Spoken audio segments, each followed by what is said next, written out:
Hi എല്ലാവർക്കും നമസ്കാരം. ഞാൻ ഷെഫ് ഷിഹാബുദ്ദീൻ. ഇന്ന് നമ്മളുടെ ചാനലിൽ നമ്മൾ ഉണ്ടാക്കുന്നത് കേരള ടിപ്പിക്കൽ സ്റ്റൈലുള്ള ഒരു തേങ്ങാക്കൊത്തൊക്കെ ഇട്ടിട്ടുള്ള ഒരു ബീഫ് ഫ്രൈ ആണ്.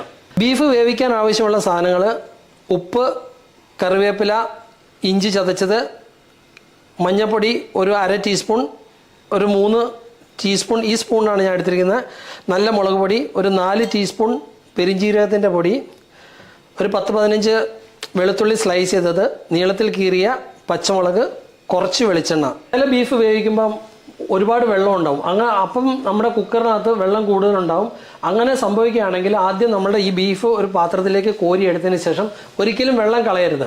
ആ ബീഫിൻ്റെ സ്റ്റോക്ക് നമ്മൾ കുക്കറിലിട്ട് നല്ലപോലെ വറ്റിച്ചതിന് ശേഷം ഈ നമ്മൾ കോരി വെച്ചിരിക്കുന്ന ബീഫ് എടുത്ത് ഡ്രൈ ആക്കണം.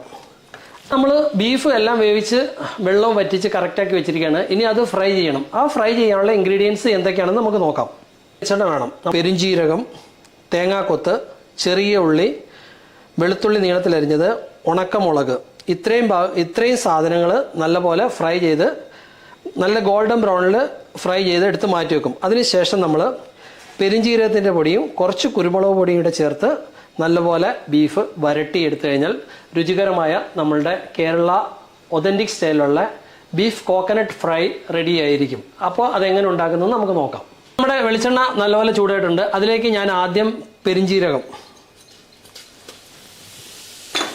വെളുത്തുള്ളി, കുറച്ച് ഉണക്കമുളക്, ഇതിലേക്ക് കൊത്തിയരിഞ്ഞ തേങ്ങാക്കൊത്ത്, വെളുത്തുള്ളിയും തേങ്ങയും നല്ല ലൈറ്റ് ബ്രൗൺ കളറായിട്ടുണ്ട്. അതിലേക്ക് കുറച്ച് കറിവേപ്പില ഡിന്നറിലേക്ക് കോരി മാറ്റി വെക്കുന്നു.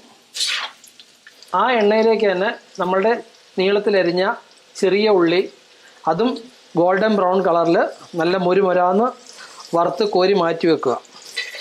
ഇത് ഈ ഗോൾഡൻ ബ്രൗണിലേക്ക് വന്നു കഴിഞ്ഞാൽ ഒരു നല്ല സ്മെല്ലുണ്ടാവും.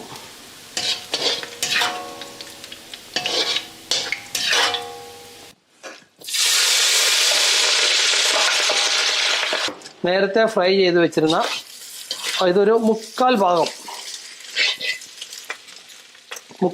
ചേർക്കുന്നു. ബാക്കി നമ്മൾ വിളമ്പുന്ന സമയത്ത് അതിൻ്റെ മേളിൽ ഗാർണിഷായി ഇട്ട് കൊടുക്കും. ബീഫ് ഫ്രൈ ഓൾമോസ്റ്റ് റെഡി ആയിട്ടുണ്ട്. ഇതുപോലെയുള്ള ബീഫ് ഫ്രൈ നിങ്ങൾ വീട്ടിൽ ഒരു പ്രാവശ്യമെങ്കിലും ട്രൈ ചെയ്ത് നോക്കി നമ്മളുടെ ചാനൽ സബ്സ്ക്രൈബ് ചെയ്യുക, വിലയേറിയ അഭിപ്രായങ്ങൾ രേഖപ്പെടുത്തുക. എല്ലാവർക്കും മറ്റൊരു വീഡിയോയുമായി കാണുന്നവരെ എല്ലാവർക്കും നമസ്കാരം.